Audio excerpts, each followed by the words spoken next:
안녕하세요. 6주차 세 번째 강의 시작하겠습니다. 노인의 심리적 특성인데요.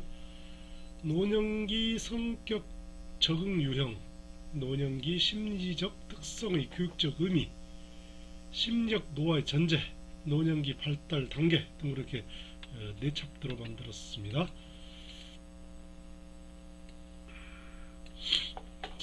노년기 성격 적응 유형에 보면 소외감과 고독감, 불가피하게 쇠퇴와 상실을 경험하는 시기인 노년기는 의욕과 행동, 통제 능력의 감퇴가 일어나는 시기입니다. 노인의 신체적 변화를 1차적 변화, 사회적 변화를 2차적 변화라고 하는데 사회 심리적 변화는 노년기 생활에서 신체적 변화보다 더 큰 영향을 미칩니다. 가정 내에서 세대 갈등, 소외감, 우울증, 우울감, 자신감, 상실 등을 경험, 이런 과정에서 보다 내성적이고 수동적으로 변하게 됩니다. 노화는 외형적 변화는 물론 생리적, 사회적, 심리적 변화를 모두 포함하는 복합적인 현상입니다. 인간 발달 단계에서 연령의 증가에 따라 누구에게나 보편적입니다. 점진적으로 나타나는 자연스러운 현상입니다. 노화는 긍정적, 부정적 변화를 모두 의미합니다.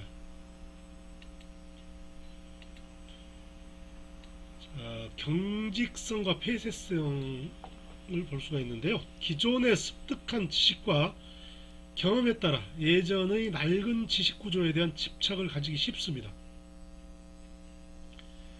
노년기 새 지식을 거부하게 되는 메커니즘을 볼까요? 기존의 지식 구조에 쏟았던 감정적 집착에 따라 새 지식을 받아들이는 일은 옛 지식의 원천인 유의미한 타자나 중요한 서적 등을 포기하는 일이라는 안타까움과 죄책감을 갖습니다. 사회통념적인 편견이나 속설에 대한 무조건적인 신뢰에 따라 새로운 지식 정보는 도전이라는 생각을 갖습니다. 관습에 대한 맹목적 집착으로 인해 관습의 모순이 되는 새로운 지식에 대한 강한 반감을 갖습니다.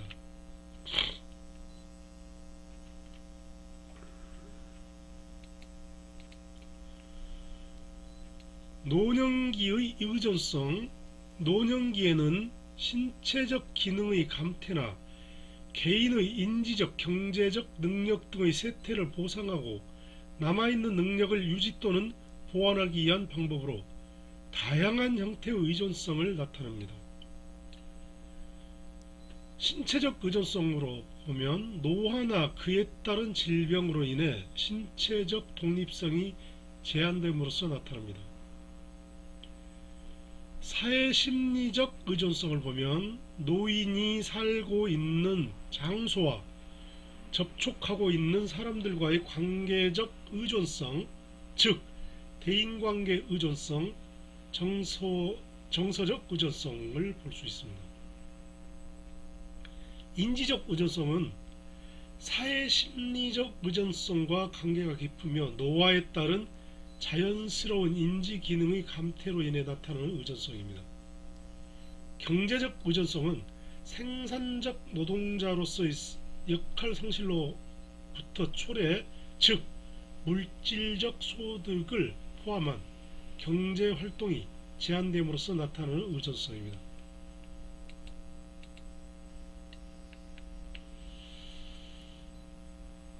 노년기의 자아존중감을 보겠습니다. 자아존중감은 인생 여정을 통해 얻어지는 자신에 대한 느낌이며 자신의 삶에 대해 스스로가 매기는 가치감입니다.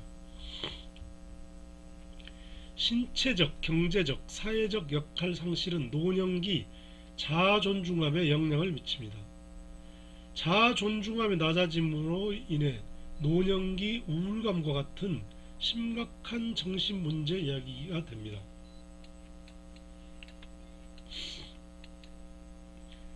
낮아진 자아 존중감은 불안정한 자아상을 그리도록 만듭니다.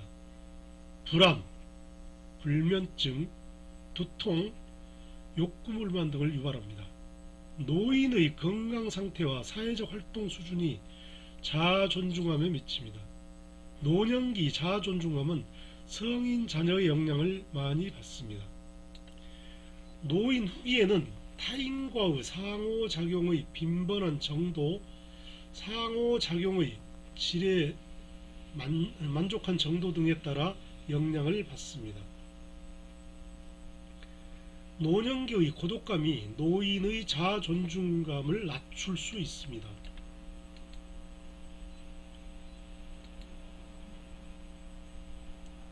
노년기의 심리적 특성의 교육적 의미에서 학습 능력의 확인을 보겠습니다.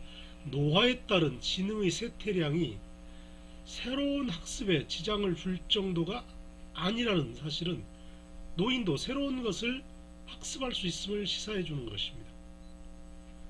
노인 교육학, 특히 노인을 위한 교육의 이론적 근거를 제시하고 성인기 이후 시기는 지능 변화에서 불변 혹은 감소가 아닌 아동기와는 질적으로 다른 인지적 성장이 계속되는 기간입니다.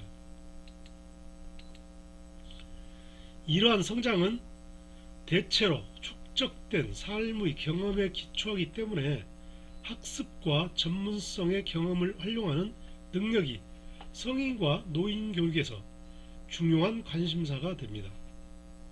노인을 위한 교육은 단순히 여가를 때우기 위한 소극적인 수단이 아니라 좀 더 창조적인 노년기를 영위하기 위한 적극적인 전략으로서의 학습임을 전제로 해야 할 것입니다. 자, 노년기 학습의 특성을 보겠습니다. 노년의 학습에서 중요하게 고려되어야 할 여러가지 요인이 있습니다.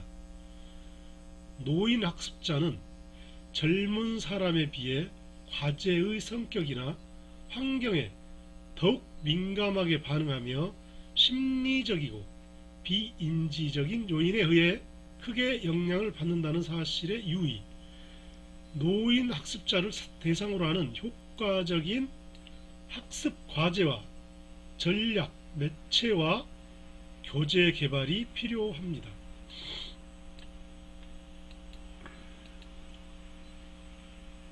노년기 학습의 방해 요인을 보겠습니다. 노인의 학습을 방해하는 주요 요인은 노인의 내적인 것이기보다 외부의 사회적 편견과 환경이라고 볼 수 있습니다. 노인의 장애나 노화에 따른 쇠퇴를 보상해 줄 수 있는 더욱 적극적인 방법, 즉 사회적 자원의 배분과 지원이 요구됩니다. 동기적 특성의 중요성을 보겠습니다. 노인의 동기적 특성은 심리적 요구, 특히 교육적 요구에 세심한 주의를 기울이고 그러한 다양한 요구에 부응하기 위한 교육적 노력이 경주되어야 함을 시사합니다. 노인을 더욱 적극적인 교육의 주체로 참여시킬 수 있는 방안이 연구되어야 할 것입니다. 다음으로는 개인차의 고려를 보겠습니다. 노인 집단은 오랜 삶의 경험과 생활 양식, 교육 등의 차이로 인해 다른 어느 집단보다 개인차가 큰 연령 집단입니다. 다양성이 큰 노인 집단을 수용할 수 있도록 개별화 학습 중심의 다양한 교육 프로그램 개발이 요청됩니다.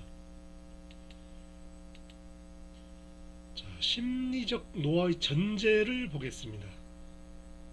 자, 노화에는 정상적 노화, 병리적 노화, 성공적 노화로 나올 수가 있는데요. 정상적 노화에는 생물학적 질병이나 정신 이상이 없는 상태에서의 노화이고, 병리적 노화는 의학상의 질병이나 증후에 의한 노화입니다. 성공적 노화로는 개인의 발달을 증대시킬 수 있는 연령에 적합한 환경 조건에서의 노화이고요. 노인의 심리적 특성은 정상적 노화라는 전제 하에서 이루어지고 있습니다.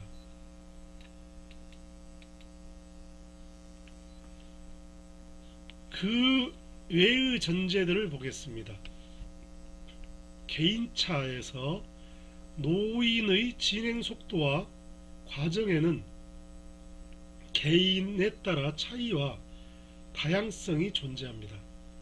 이러한 개인차의 원인으로 유전적 요인, 환경적 조건, 각 개인이 자신의 삶의 과정에 영향을 주는 방식에서 초래되는 개별화의 효과, 다양한 종류의 질병 등이 있습니다.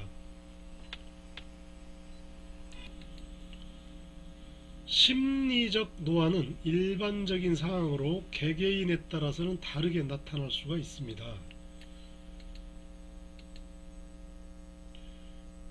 학습 능력의 유지에서 보면 노화가 진전되더라도 대부분의 노인들이 기본적인 학습에 필요한 능력이 유지되므로 노인들도 새로운 것을 학습할 수가 있습니다.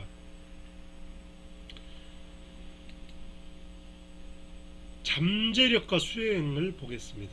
나이가 듦에 따라 수행 잠재력의 한계 수준까지의 수행은 힘들어질 수가 있습니다. 그러나 항상 이렇게 한계 수준까지 자신이 가진 능력을 전부 발휘하거나 드러내 보여야 하는 상황에 놓이는 것은 아닙니다. 한계 수준까지 능력이 요구되지 않는 거의 모든 일상생활에서 노화에 따른 수행의 쇠퇴를 크게 인식하지 못합니다.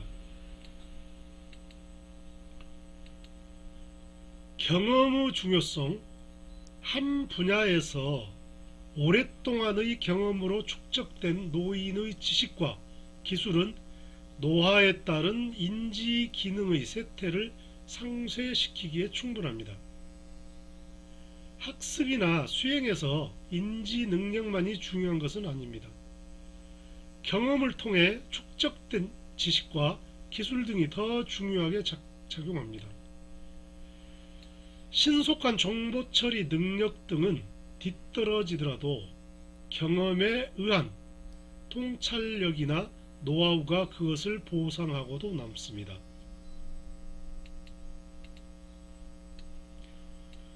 적응의 특수화.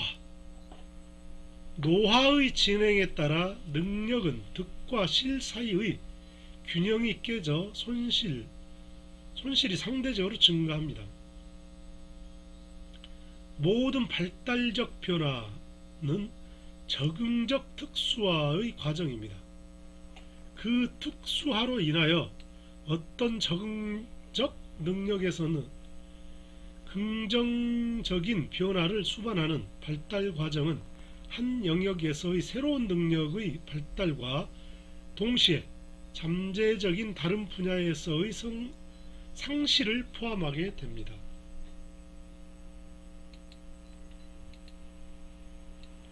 이는 노화 자체의 특성으로 인해 연령에 따라 적응성과 가소성이 점점 쇠퇴하기 때문입니다. 노화에 따른 생물학적 유지 능력상의 쇠퇴를 보상할 수 있도록 자원을 배분하거나 사회적 구조를 개선하는 등의 적극적인 사회적 지원을 통하여 득과 실 사이의 균형 변화를 최소화할 수가 있습니다.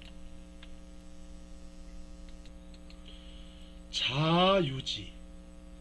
노년기에도 자아를 탄력성 있게 유지할 수가 있습니다. 나이가 듦에 따라 개인에게 요구되는 목표나 기대 수준도 함께 변화합니다. 사람들은 자신의 변화, 시나리오와 발달 수준에 맞추어 자신의 기대를 조정해 나가게 됩니다.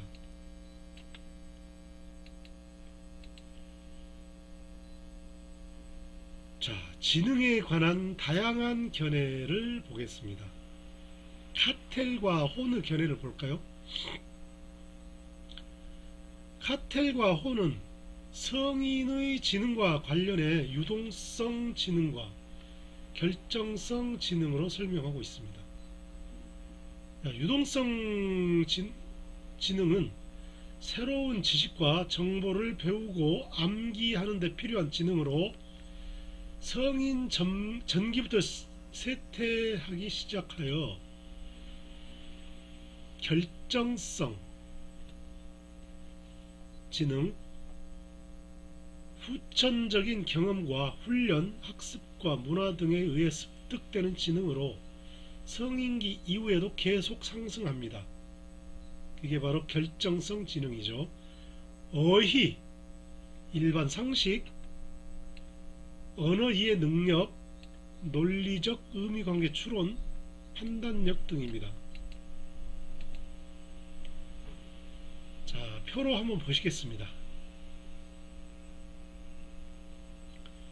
유동성은 청년기부터 쭉 하향한다고 그랬고, 결정성 지능은 청년기부터 노년기까지 이렇게 향상한다고 나와 있습니다.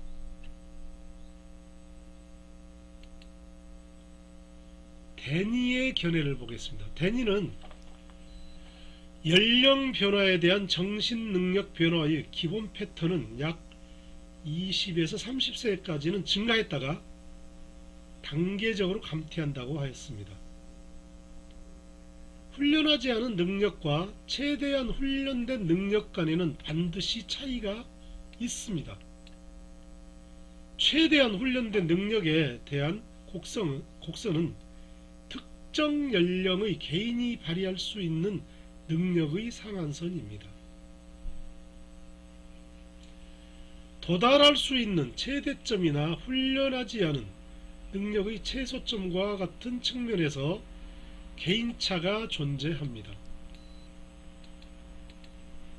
자, 데니의 견해를 표로 만들었습니다. 자, 인지 발달 수준, 자, 최대한으로 훈련된 능력을 보면, 자, 10세, 30세, 50세, 그리고 70세 이렇게 되어 있는데요. 언어 발달, 과업 발달, 기본 발달은 훈련되지 않은 능력이라고 되어 있습니다.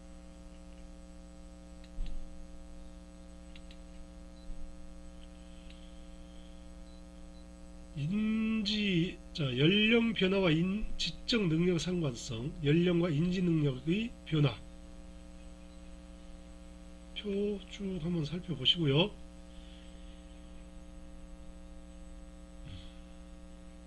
자, 노인의 대부분의 결정적 지능에 변화가 없지만 건강상 문제가 있는 성인은 인지 능력의 감퇴가 나타납니다. 기억 과정이 매우 느리고 비효율성이 현저히 나타납니다. 문제 해결 부분에 보면 실험실과 실생활 모두에서 문제 해결 능력이 감소합니다. 창의성에서 보면 창의적인 결과, 생산의 양은 현저히 감퇴, 질적 감퇴는 불명확합니다.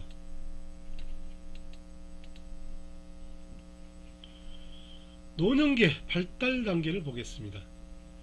전생의 발달 이론이 등장하기 이전의 발달 심리학자들은 인간의 발달을 청년기까지로 종결지었습니다. 인간의 전생의 발달 이론 이후 학자들은, 즉 노년기까지의 발달을 다루었던 주요 이론들을 통해 노년기에 나타나는 발달적 특성과 노년기에 요구되는 발달 과업을 살펴보겠습니다. 노년기 발달 단계 중에 에릭슨의 발달 단계를 보겠습니다. 에릭슨은 프로이트의 성적 발달론을 성격 이론으로 승화시켰습니다. 프로이트의 각 단계에서 아동이 수행해야 하는 과업에 대해 보다 확대된 견해를 보여주고 있습니다. 에릭슨은 프로이트 이론에서 심리사회학적 측면이라는 기준을 추가 설정하였습니다. 성인기 이후의 세 단계를 추가하여 인간의 전생애를 다뤘습니다. 각 단계의 과업이나 위기가 잘 극복되었을 때의 긍정적인 과업 결과와 그 반대의 극에 있는 과업 결과를 제시하였습니다. 8단계로 나누는 에릭슨의 발달 단계를 보겠습니다. 영아 단계, 유아기 단계, 학령정기, 학령기, 청소년기, 성인기, 중년기, 노년기 이렇게 8단계인데요. 자, 영아기는 0세에서 18개월, 유아기는 18개월에서 3세, 학령정기는 3세, 5세, 학령기는 6세에서 12세, 청소년기는 12에서 18세, 성인기는 18세에서 35세, 중년기는 35에서 65세입니다. 그리고 노년기는 65세 이후를 말하고 있군요.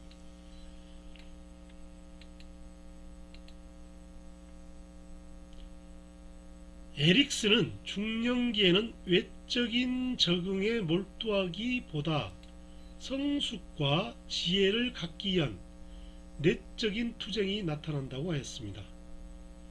이 투쟁의 단계를 자아통합대 절망감이라고 불렀습니다.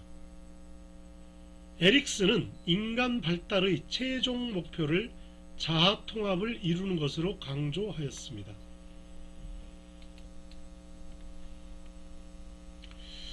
여러분, 에릭슨이라는 심리학자 잘 아시죠? 이분은 이렇게 노년기의 발달 과업 해서 이거를 정리를 했습니다. 자, 자아통합은 결혼, 자녀, 취업, 취미 등을 이시하여 모든 관점에서 자신의 인생을 돌이켜보고 겸허하지만 확고하게 나는 만족스럽다 라고 확신하는 데서 생겼습니다. 에릭슨은 자아통합을 정의하기 어렵지만 자신의 생을 그랬어야만 했던 것이라고 말했습니다. 그리고 다른 것에 의해서도 대치될 수 없는 것으로 받아들이는 것을 의미하였습니다. 자, 벌써 6주차 강의도 마무리가 되겠습니다. 여러분, 어떻게 심리적 특성에 대해서 이해를 좀 하셨습니까? 자, 학습 정리해 보겠습니다. 학습 능력의 확인, 노년기의 학습의 특성, 다음 페이지가 있나요? 자, 노년기 학습의 방해 요인, 동기적 특성의 중요성, 심리적 요구, 특히 교육적 요구에 세심한 주의를 기울이고 그러한 다양한 요구에 부응하기 위한 교육적 노력이 경주되어야 한다. 개인차의 고려를 보면 다양성이 큰 노인 집단을 수용할 수 있도록 개별화 학습 중심의 다양한 교육 프로그램 개발이 요청된다고 나와 있습니다. 자, 여러분, 노인의 심리적 노화를 이해하는 데 가장 기본이 되는 명제는 우선 앞으로 논의할 노인의 심리적 특성은 정상적 노화라는 전제하에 이야기되었던 점입니다. 설령 인지적 기능이 쇠퇴하더라도 경험에 의한 통찰력으로 상쇄가 가능합니다. 에릭슨은 프로이트의 성적 발달 이론의 심리사회적 측면이라는 기준을 추가 설정하고 성격 이론으로 발전시켜 8단계의 발달 단계를 설명하고 있습니다. 자, 여러분 어떠셨나요? 노인의 특성을 6주차에는 공부하셨는데요. 이제 벌써 전반기가 끝난 것 같아요. 전반기 7주차에는 중간고사를 봅니다. 저는 주교재와 부교재 그리고 또 이게 PPT에서 시험을 출제할까 합니다. 여러분 이거 보셨죠? 출제를 할 것이고요.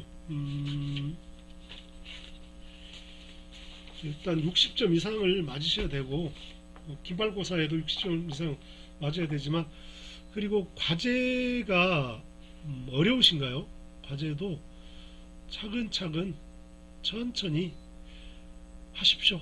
서론, 본론, 결론, 그리고 문헌의 출처를 확실하게 적어주시면 점수에 반영하겠습니다. 여러분